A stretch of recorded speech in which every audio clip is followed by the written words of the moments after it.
Paulo Manalo is an assistant professor of English, literature, and creative writing at the University of the Philippines, Diliman. He was a literary editor of the Philippines Free Press. His first books of poems is the Geography in the University of the Philippines Press 2003. He received the Don Carlos Calanga Memorial Awards for Literature in 2002 and the UP Gawad Chancellor in 2004. He was a student at the 15th New York State Summer Institute in 2001. A fellow of the UPICW National Writers Workshop when it was revamped on 2006, and an artist residence at the MacDowell Colony in 2006. At the present, he is engaged in postgraduate studies at the University of St. Andrews in Scotland. Telesphore Asugit is from Sumilao, Bukidnon. He is the author of Ananaw and Anjun. He is also a farmer and a natural farming advocate. He plants rice, corns, coffee, and nara trees. He is the author of Patpat Hi Udan, considered to be the first Lumad novel. He won the NCCA Writers' Prize 2007 on his Cebuano novel and NCCA Writers' Prize on 2011 for his another Cebuano novel. He is the recipient of the NBDB Trust Fund for Writers on a Cebuano novel in progress. Geography is a rhyming poem by a writer who adapts the language of a cantaboy. It is a way for Manalo to keep searching for new and innovative ways to bend the English language as fast as it could go in order to recognize Filipino concerns. In Cubao, the overpass is referred to as You're Crossing Ibabaw.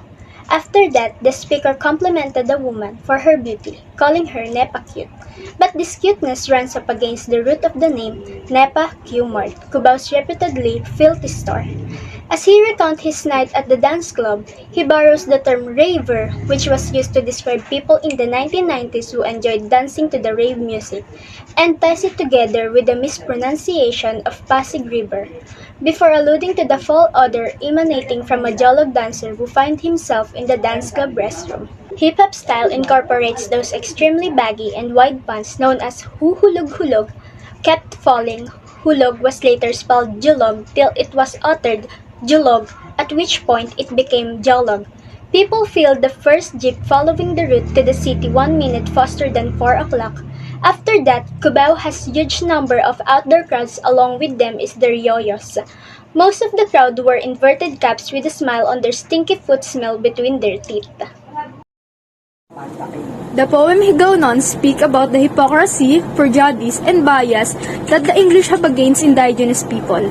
Higaonons tell the story of a fictitious conversation they had with an English colonizer, claiming that they did not express hatred for their race, religion, God, unusual ways of worship, or anything different in contrast to the colonizer who not only despises his religion and skin color but also despises his very existence.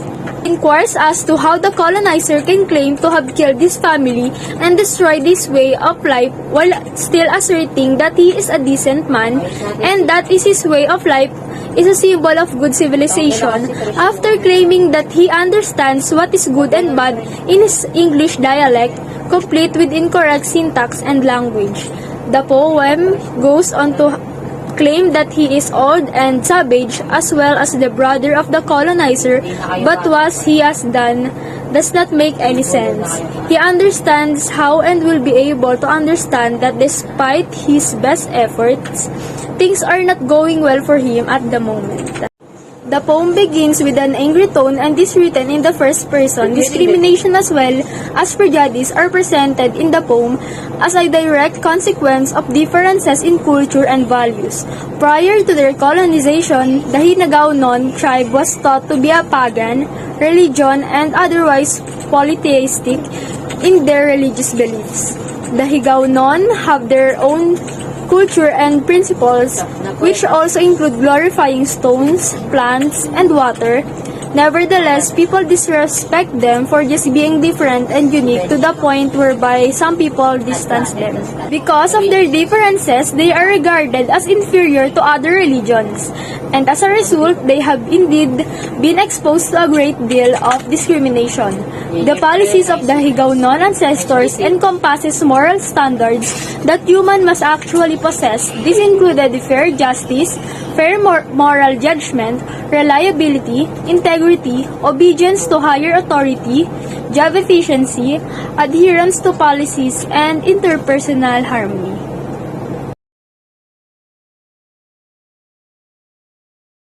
Paulo Manalo is a Filipino poet who teaches at the College of Arts and Letters at the UP Diliman, which is known as University of the Philippines. His first book of poems, Geography, received the Don Carlos Palanca Memorial Awards for Literature in 2002 and the UP Gawad Chancellor in 2004. He earned his PhD Creative Writing at the University of St. Andrews in Scotland.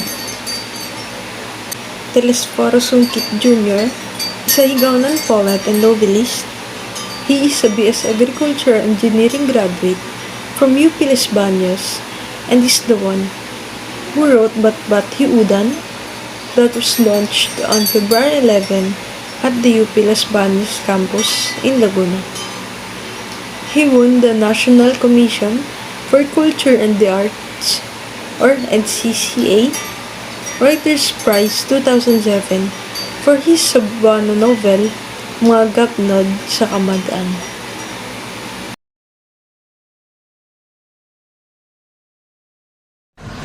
Text-dependent analysis and text-dependent question ask questions that force students to synthesize answers based on a specific evidence within a reading passage and demonstrate their ability to interpret the meaning behind that evidence.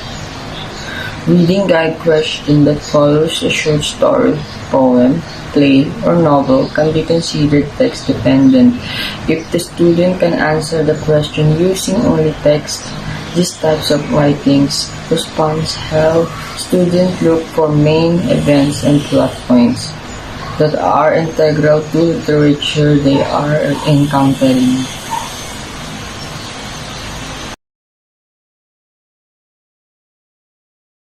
Formalism is a school of literary criticism and literary theories, having mainly to do with the structural purpose of a particular text. It is a study of text without taking into account any outside influence. In literary theory, formalism refers to a critical approach and analyze, interpret, evaluate inherent feature of a text. The formalism approach reduces the importance of text, historical, biographical, and cultural context.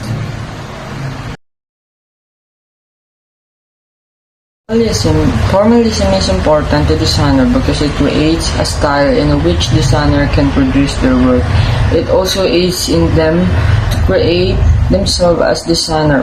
Formalism also gives designers set style and structure of work from or a place where their work can be fit into.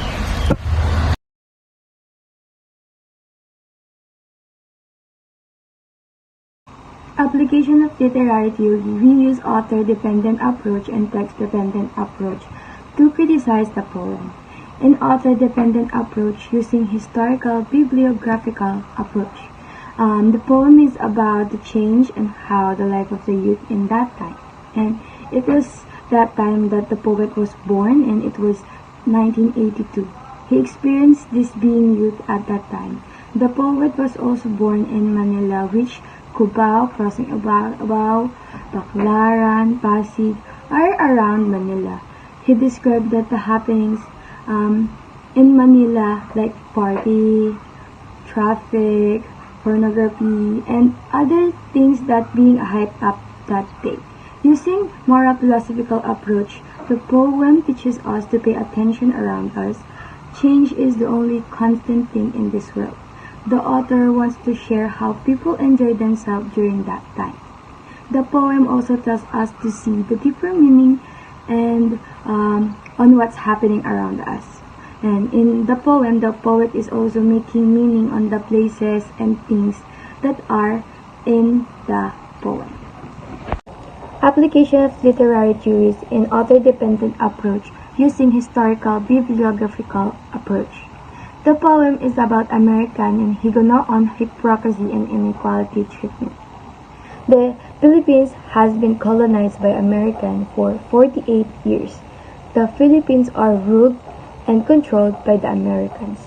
Before inequality is very relevant, there are huge discrimination between Filipinos and Americans. It is seen in the poem that Filipinos are trying to understand and see the good in Americans. Americans are racist and inhumane. Filipinos try everything to fit in, but they don't want Filipinos, rather what they are doing. The poem shows how the Higonoan fight for their culture. Next is using moral philosophical approach. The piece states that it is important to fight what you are and what you really need. Everything you fight for will be rewarded. Higonoan struggle to fit and to live with the Americans. It is important to see the good in the worst situation. They always see the good in them even though Americans are biased. They face discrimination and inequality, but they never wanted a revenge. They just want equal rights to everyone. The poem shows how good and understanding Filipinos are.